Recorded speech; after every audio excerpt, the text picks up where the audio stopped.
You and your friends need to have friendly competition at all times. Now, you need to meet your friends and you need to have banter and competition around things that matter. Who's got the most money? Who's worked hardest? Who's discovered XYZ, crypto, stock, new way of generating income? Who's trained that day? Who has the most children? Put some actual competitions together that matter and start competing and being around people, because you are the sum of the 5 people you spend the most time with. Everybody knows this. So why don't you get some genuine metrics that will improve your life? You won't have time to stand around cooking meals if you're friends with somebody who works out for 3 hours a day, for example, because you're going to need to find 3 hours a day to train to beat him, which means you're going to have to just eat that rotisserie chicken as you do squats like a man should. Live with men you're in competition with. This is ultra important because you can measure yourself against your circle. Get your act together, get some genuine metrics, things that matter, and once they're all put together, you're going to live in a naturally competitive environment, which is going to increase your testosterone level. It's going to prevent you from doing a lot of dumb shit. And the competition one's great, you know, because you can apply it to everything. I think that getting rich when you're young as a man is probably one of the worst things that can happen. You don't want to get rich to your late 20s. You want to spend all your 20s broke. Broke and grinding. Broke, grinding, training. If I had money at 18, 19, I would have skipped so many experiences and so many hard lessons. I'd be a fraction of the man I am today.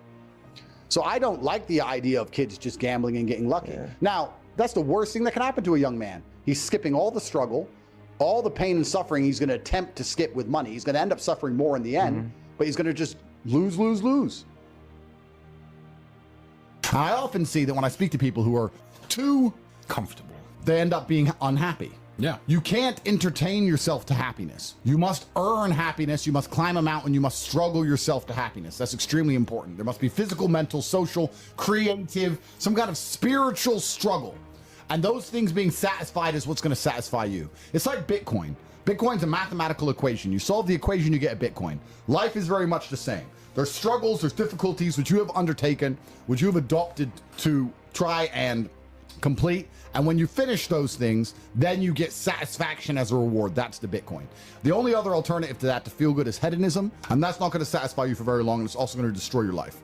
So it's extremely important.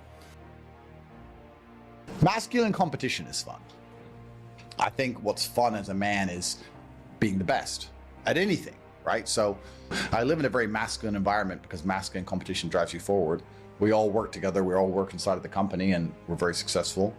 But yeah, I don't really know what's fun anymore. I just feel like nothing's really fun anymore besides working hard, or you need an activity which is so adrenaline filled that it distracts you, which is why I love driving fast cars and fighting, because it's the only time I'm not thinking about work. Yeah, so I'm happy just to get my work done, and maybe I'm starting to get old after all. I'm 37, I'm getting old. I see my kids, I do my emails, I train hard, maybe go for a drive with the car, maybe get a coffee. That's it. Oh, he doesn't go to the gym because of XYZ, or he feels down. That's fine, but he needs to go to the gym. So we can talk about all the reasons he doesn't go for forever. That's a very long, lifelong conversation, but he needs to go. So we've removed the needs, and we've removed the hard facts and the duty and the honor and the commitments, and we've replaced it all with this subjectiveness. And there's nothing more subjective than feelings. How I feel inside on a day I say I'm happy might be the exact same way someone feels inside on the day they say they're sad, because their expectation might be higher for happy because they only think they're happy when they're running around laughing like a child. I don't really give a shit how the men I know feel, because they have things they need to do. And as long as they're going to do them like they're supposed to do them, I don't really care that much. And if they were to come to me and say they feel down about something and they had a good reason, I wouldn't be insensitive. That's fine. But we're talking about a death of a family member or something, and we're talking about 1 or 2 days until you just get back to life. You have things to do. If you're injecting struggle, and that struggle, solving those problems lead to a positive place, once you become addicted to it, you're going to become a machine of monumental achievement. There are some very simple, basic things you can do. Weight training, chess, having debates, trying your very best to take care of your mother, retire her, make sure that your people who you love are taken care of. You need goals and resistance and something to fight against to live well. Because the distance between pain and joy is what we experience. If you only have joy all of the time and no pain, you are not going to be happy. You don't need fun. Fun is the vector from which Satan operates. Every time you look at something which is fun, it's all just hedonistic. There's no money to be made. You don't retire your mother. You don't help the world. You don't give to charity. You don't become stronger. You don't become wiser. You don't learn anything. Experiences are unique. Jail was a unique experience. Bunch of fun. Unique. Life's not about fun as a man.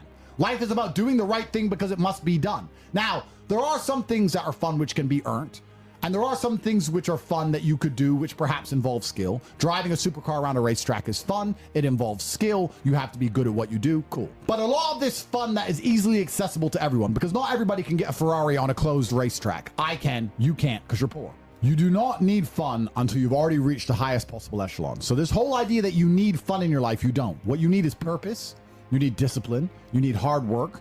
You need things to do which are going to benefit you and the others around you. You need duty, you need obligations, and you need performance metrics. You need people around you who are going to hold you accountable.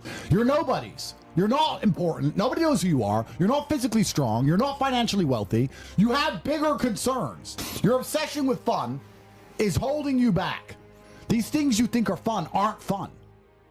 Action solves all things. Time solves all things. God solves all things. And to sit around and be obsessed with feelings is highly feminine. I don't like that energy around me. If I feel sad, I don't cry. Just get on with life. It's the adult mentality. So I'm not sure. Feelings don't cross my mind, if that makes sense. They don't cross my mind because they don't affect my day. So it doesn't change anything. So I have other things to think about. People are afraid of accepting there's a problem because then they know they have a responsibility towards fixing it. And they don't want to do anything, one, because they're lazy, and two, because they're afraid they might lose. So they'd rather pretend there's no problem at all. And I think I often say to people in a lot of my videos about a lot of other subjects that it's not always the winning and the losing. It's the fighting in the first place. And there's plenty of men in history you remember who ended up losing in the end. Napoleon, for example, who still fought, which is why they mattered. It's not, if you're only going to fight when you're guaranteed to win, then no bravery is required. And you have to fight so that you can look back on your life and feel happy that you tried to do something when you knew it was going on before it was too late. Forget about the winning and losing for now. Focus on the fight. You must wait for the moment when the opponent's mind is scattered and strike without hesitation. If you do not overcome your tendency to give up so easily, your life will lead to nothing. Objectify your demons so you control them instead of them controlling you. Fear is a reaction. Courage is a decision. You have to train your mind to be stronger than your emotions, especially your impulses, or else you're going to lose yourself. You will only be found by the devil once you are lost, and he will lead you to hell. Most of the important things in the world have been accomplished by men who kept fighting when there seemed to be no hope at all. That's a good slogan for life. You should wake up, look in the mirror, and say, suddenly, the champion returns with initiative and vengeance. Truthfully, a man, I believe, is being able to do the things that are hard or do things you don't want to do because you're supposed to do them. I think that's what a man's always been. A man is supposed to be strong. He needs to be strong, so he has to become strong. That's his job. A man is supposed to be brave. It's not that you can't feel fear. It's that you have to be brave. Oh, an attacker's here. I'm afraid, but I'm a man, so I will go and engage the attacker. It is my job. And now we're teaching men, you don't have to do what you don't feel like doing. You can do what you do feel like doing. The thing that people struggle with most, especially men, is that we only learn lessons the hard way. That's the problem. You want to be good at learning lessons the easy way, which is really paying attention and making sure the feedback you're receiving, you need to be perceptive to it so that it doesn't have to be so hard hitting. You need to be the kind of person who goes out for a drive and his wheels slide a bit and he slows down. But what people typically do is they go out for a drive, their wheels slide a little bit, they continue, and then they crash. And then they realize I should have slowed down once they hit a tree. They only learn the hard way. But when they got the easy little bits of feedback, they didn't want to pay attention to them because it was easy and they thought they got away with it. And it's the same with a relationship and the same with everything else. There's little bits of feedback. You go, okay, this is going to be a problem later on if I continue. But they ignore that part. They wait for it all to blow up and go wrong. And then they learn. So men only learn the hard way. And the reason they're sitting at home, even if they don't admit to these ailments, wondering why they're so unhappy all the time, is because you're fighting an internal battle. Your monologue is different in your mind from what your spirit truly wants. You want to be respected. You want to be strong. You want to stand up for what you know is right. You want to be a man, and you're just too afraid to engage the enemy. So you're going to self-destruct. You're going to turn on yourself. There's a fire inside of you. There's a fire inside of absolutely every man, and you can either direct it at your enemy and do your very best to destroy him, or it's going to burn inside of you and eat you alive. You have to make a choice. The cowardice that you feel that prevents you from engaging the enemy is the biggest betrayal, because now you're just engaging yourself. The battle's certain either way. So I strongly recommend you find who the enemy is and direct your efforts towards their destruction, as opposed to sitting there allowing yourself to self-immolate. This is actually why people are addicted to video games. Young men are addicted to video games because it mimics virtually what they ought to be doing in the real world. Yeah. Effort in to upgrade their character to become a better version of themselves so they can do better things than they could previously do and explore new areas of the map. You understand this in video games, and you do it in video games because it's very interesting to do. However, you don't want to do it in the real world. But in the real world, it's so much more rewarding. And I actually going to argue that we're living in one of the final periods where that's true. I'd say in a few generations, who you are and who your physical body is may not matter nearly as much. No, but it does matter today. A lot. Exactly. So that's why you should enjoy it while you can. I believe if you lift, stretch, move, improve your body, try and train MMA, learn how to fight, get stronger, get bigger muscles, it's a fast track to self-discipline, which will carry over into all other endeavors. And I would argue that is nearly impossible. In fact, how many people can say the gym saved their life? How many people do you know were depressed, started training, got in fantastic shape, and weren't depressed anymore? It is very easy. The low-hanging fruit is your body and upgrading your body. That is the easiest struggle, which is never going to backfire on you and never going to be a negative towards any other facet of your life. If I say something, I stick to it. I believe that your word is your bond, and you should stick to everything you say. So for me, the simplest life hack is to make sure I never see myself as a liar. If I say something, I'm going to do it. So if I say I'm going to run a marathon, I now have the energy to run the marathon because I don't want to break my word to myself. Which the hack to that is I don't need the energy to run the marathon. I need the energy to say I'll run a marathon, which is a lot less. But once I've said it, I have to do it. So if I look at something and I don't want to do it and I think that looks too hard to do, I'll tell Tristan or I'll tell someone close to me I'm going to do it. So now I have to do it. Just be brutally honest with yourself all the time. Otherwise, you're not going to be able to make the correct move on the chessboard. If you think you're better than you are or worse than you are, you're going to make mistakes. You need to know exactly where you are. Manifestation is real, but not because your mind manages to magically attract the things you want. I think it just reminds you of what you really want, and it allows you to find energy all the time. If you manifest yourself having a perfect physique, you're going to be a lot more motivated in the gym. It's not the thought that makes the physique, it's the gym that makes the physique. However, the manifestation makes you want to go to the gym. So I do believe that if you understood the power of your thoughts, you'd never think negatively ever again. But I think manifestation works in another way. I also think that once you understand all of the bad things and good things that come into your life are a perfect plan from God himself, you're going to be a lot less affected by the bad things. If something bad happens to you, it's part of God's plan. He knows what he's doing. In the end, you're going to be happy it happened. I often ask people, is there anything bad that's happened to you in the past at the time you were distraught about that you now wish didn't even happen? So if you understand you're always going to get there eventually, why be upset about it now, right? If you know in a year from now you'll be glad it happened, why be upset about it happening now? You have to be cerebral enough about things. As a man, you need to have struggle in your life. And I want you guys to actually sit and think, what struggle are you going through daily? What struggle are you undertaking? What struggle are you trying to overcome? Because you should make a list of them. I can know for myself, every single day I wake up and I train physically. Every single day I have to go through X amount of physical pain when my day begins. That is a struggle that must be completed. Then I must try and keep my massive empire online, see my children, take care of everybody. There's struggle involved. My life is difficult. Difficult lives are fulfilling because we used to have to hunt and fish and go out there and go through difficulty to survive. And when I look at men who are physical specimens, I think everyone naturally does this, but I'm going to openly say it. I respect them differently than I look at men who aren't. I have a different level of respect for them because they show me they have discipline. They show me they have motivation. They show me they're capable of doing difficult and hard things. Those are the kind of people I trust. They're not afraid of struggle. They're problem solvers. People who train are problem solvers, and you need to become one. And you need to become very, very adept at solving problems pretty quickly. Do you not understand how intimidating that is just when they look at a group of people and they all look like superheroes and they can tell they're all disciplined, all hardworking, all dedicated, all physically strong? The struggle is what's beautiful about it.